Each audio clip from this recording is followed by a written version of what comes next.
नमस्कार। गणित सिकाइको आजको श्रृङ्खलामा स्वागत छ। आज हामी ज्यामिति अन्तर्गत त्रिभुजको विषयमा छलफल गर्न जाँदैछौँ। त्रिभुज अर्थात् तीनवटा भुजाहरू। तीनवटा भुजाहरूबाट बनेको बन्द समतलीय आकृतिलाई त्रिभुज भन्दछौँ। त्रिभुज एबिसीमा एबी, बिसी र एसी तीनवटा भुजाहरू हुन्। त्यस्तै कोण ए, कोण बी र कोण सी तीनवटा कोणहरू छन् र ए, बी र सी तीनवटा शीर्षबिन्दुहरू छन्। हाम्रो दैनिक जीवनमा पनि विभिन्न त्रिभुजाकार वस्तुहरूको प्रयोग भएको देखिन्छ। जस्तै यो चित्रमा हेरौँ त त्रिभुजाकार वस्तुहरू धेरै देख्न सकिन्छ। अनुमान गर्नुहोस् त कतिवटा त्रिभुजाकार वस्तुहरू छन्?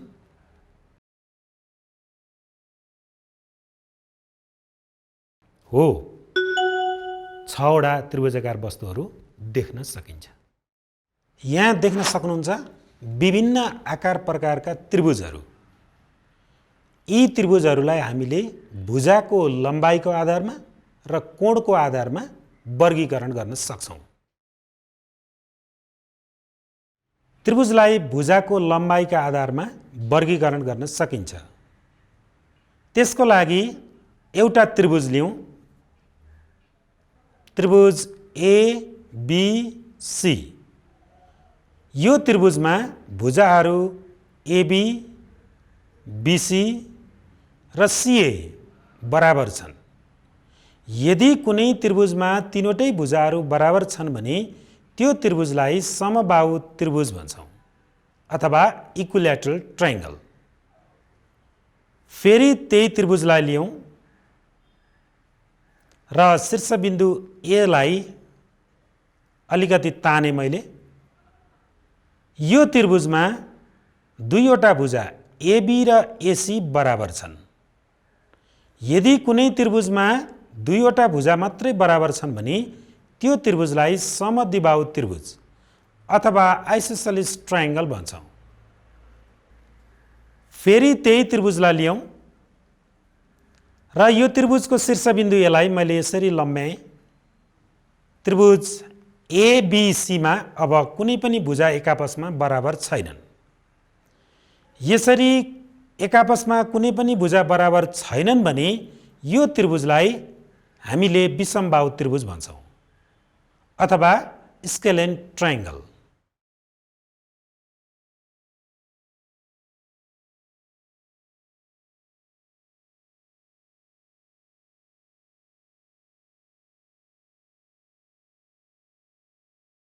त्यस्तै गरी त्रिभुजलाई कोणका आधारमा वर्गीकरण गर्न सक्छौँ।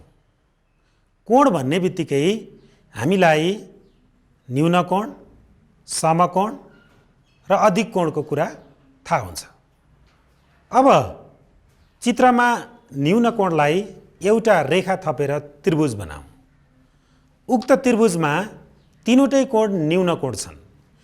त्यसैले प्रत्येक कोण न्यून कोण छन् भने त्यो त्रिभुजलाई हामीले न्यूनकोणी त्रिभुज अथवा एक्युट एंगल ट्रायंगल भन्छौँ। दोस्रो चित्रमा हेर्न सक्नुहुन्छ समकोण छ। समकोणलाई पनि कुनै एउटा रेखा थपेर त्रिभुज बनाऊ। त्यो त्रिभुज समकोणी त्रिभुज हो। यदि कुनै त्रिभुजमा एउटा कोण 90 डिग्री छ भने त्यो त्रिभुज समकोणी त्रिभुज अथवा राइट एंगल ट्रायंगल हुन्छ। त्यस्तै तेस्रो चित्रमा हेरौँ, अधिक कोण छ। त्यसलाई पनि एउटा रेखा तानेर त्रिभुज बनाऊ। अब त्यो त्रिभुज अधिक कोणी त्रिभुज अथवा अब्ट्युस एंगल ट्रायंगल भयो।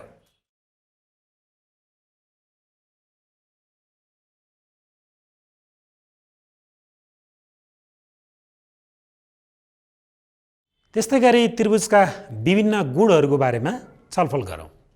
त्यो मध्ये पहिलो गुण अथवा साध्य छ त्रिभुजका तीनवटा भित्री कोणहरूको योग 180 डिग्री अथवा 2 समकोण हुन्छ। त्यो साध्य अथवा गुणलाई हामीले प्रयोगात्मक तरिकाले परीक्षण गर्न सक्छौँ। त्यसको लागि त्रिभुज एबिसी लियौँ। त्रिभुज एबिसी का भुजाहरूमध्ये एबी र एसी को मध्यबिन्दुहरू जोडौँ। मध्यबिन्दु जोड्ने रेखालाई आधार बनाएर कोण ए लाई पट्याएर बीसीमा ल्याएर मिलाऊँ। त्यस्तै कोण बी र कोण सी लाई पनि कोण ए सँग फोल्ड गरेर मिलाऊँ। यसरी फोल्ड गर्दाखेरि एउटा सिधा रेखा अथवा सरल कोण बन्छ। यसबाट हामीलाई के थाहा हुन्छ भने त्रिभुजका तीनवटा कोणहरूको योग 180 डिग्री हुन्छ। त्यस्तै गरी यही साध्यलाई अर्को तरिकाले पनि प्रयोगात्मक परीक्षण गर्न सकिन्छ। त्यसको लागि फरक नाप र आकारका तीनवटा त्रिभुजहरू लियौँ। पहिलो त्रिभुज एबीसी, दोस्रो त्रिभुज पीक्यूआर र तेस्रो त्रिभुज एक्सवाईजेड। अब पहिलो त्रिभुजमा भित्री कोणहरू नापौँ। पहिलो त्रिभुजको कोण ए 50 डिग्री छ, कोण बी 60 डिग्री छ, त्यस्तै गरी कोण सी 70 डिग्री छ। अब यी तीनवटा कोणहरूको योगफल निकालौँ त। कोण ए प्लस कोण बी प्लस कोण C equal to 50 degree plus 60 degree plus 70 degree equals to 180 degree अर्थात् 2 समकोण। त्यस्तै गरी दोस्रो चित्रको पनि कोण पी, कोण क्यू र कोण आर नापेर योगफल निकाल्यौँ भने 180 डिग्री नै हुन आउँछ। त्यस्तै तेस्रो चित्रमा एक्सवाईजेड त्रिभुजका भित्री कोणहरू कोण एक्स, कोण वाई र कोण जेड नापेर हेऱ्यौँ भने यसको योगफल पनि 180 डिग्री नै हुन्छ। त्यसैले त्रिभुजका भित्री कोणहरूको योगफल 180 डिग्री हुन्छ भन्ने कुरा पुष्टि हुन्छ।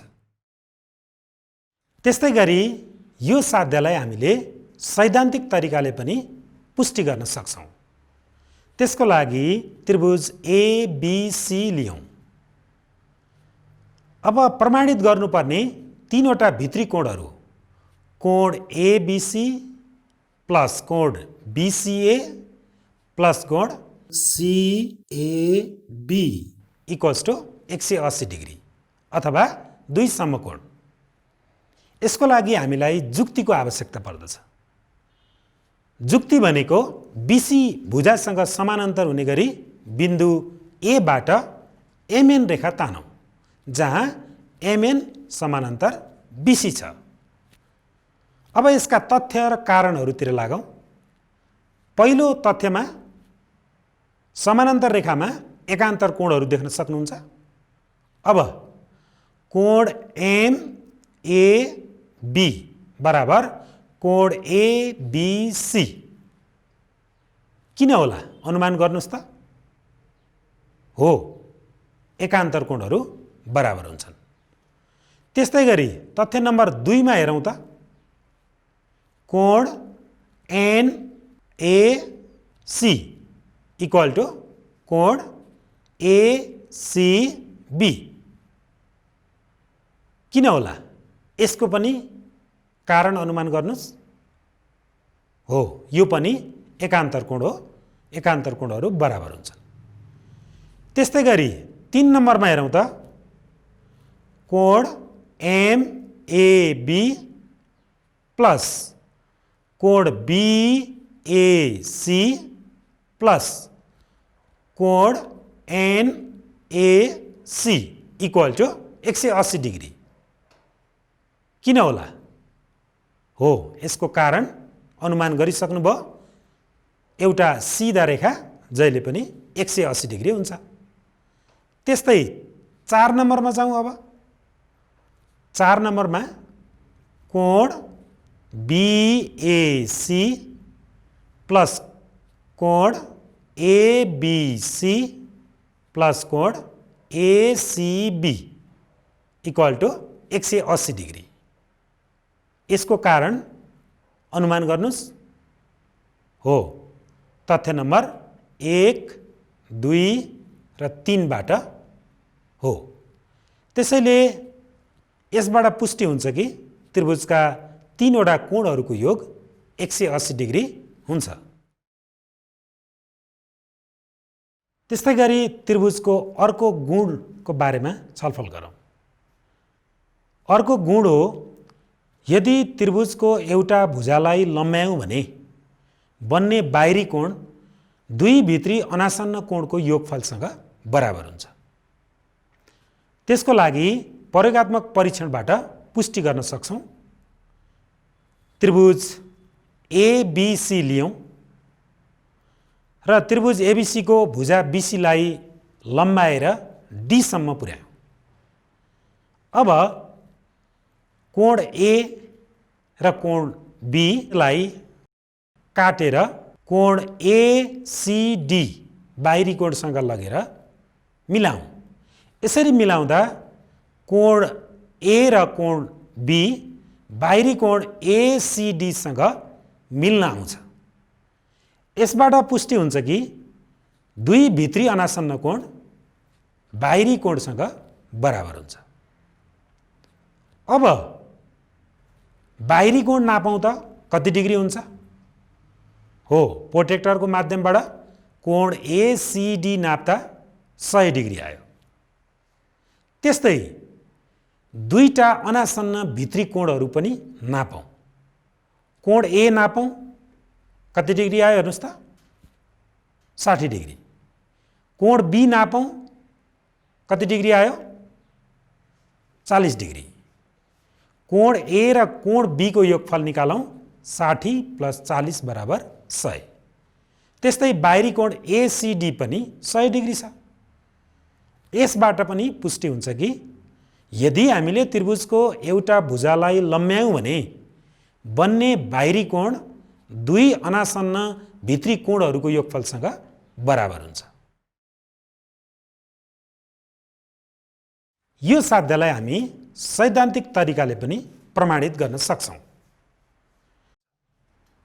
त्यसैले प्रमाणित गर्नुपर्ने कोण एसीडी बराबर कोण बीएसी प्लस कोण एबीसी। यसको लागि हामीलाई जुक्तिको आवश्यकता पर्छ। त्यो जुक्ति के हो भने बिन्दु सी बाट बीए रेखासँग समानान्तर हुने गरी एउटा रेखा सीएम तानौँ। अब तथ्य र कारणहरूतिर लागौँ। तथ्य नम्बर 1, कोण बीएसी बराबर कोण एसीएम किन हुन्छ होला अनुमान गर्नुस् त? समानान्तर रेखा छन्। हो, एकदम सही कुरा। एकान्तर कोणहरू बराबर हुन्छन्। त्यस्तै 2 नम्बरमा जाउँ। कोण एबीसी बराबर कोण एमसीडी किन बराबर हुन्छ होला? समानान्तर रेखामा संगत कोणहरू बराबर हुन्छन्। त्यसैले कोण एबीसी बराबर कोण एमसीडी भयो। त्यस्तै 3 नम्बरमा जाउँ। तथ्य नम्बर 3 मा के छ भने कोण एसीडी बराबर कोण एसीएम प्लस कोण एमसीडी किन होला? हो, सिङ्गो टुक्रे तथ्य। एउटा ठुला कोणलाई दुईटा साना कोणमा भाग लगाइयो। त्यस्तै तथ्य नम्बर 4 मा जाउँ। तथ्य नम्बर 4 मा कोण बीएसी प्लस कोण एबीसी बराबर कोण एसीडी किन होला? यसको कारण तथ्य 1, 2 र 3 बाट हो। त्यसैले यसबाट पनि पुष्टि हुन्छ कि त्रिभुजका दुई भित्री अनासन्न कोणको योग बाहिरी कोणसँग बराबर हुन्छ। आजको श्रृङ्खलामा हामीले सिकेका कुराहरूको संक्षिप्त रूप यस्तो छ। पहिला हामीले त्रिभुजको परिभाषाको विषयमा जान्यौँ। त्रिभुज भनेको तीनवटा सरल रेखाबाट बनेको बन्द समतलीय आकृति हो।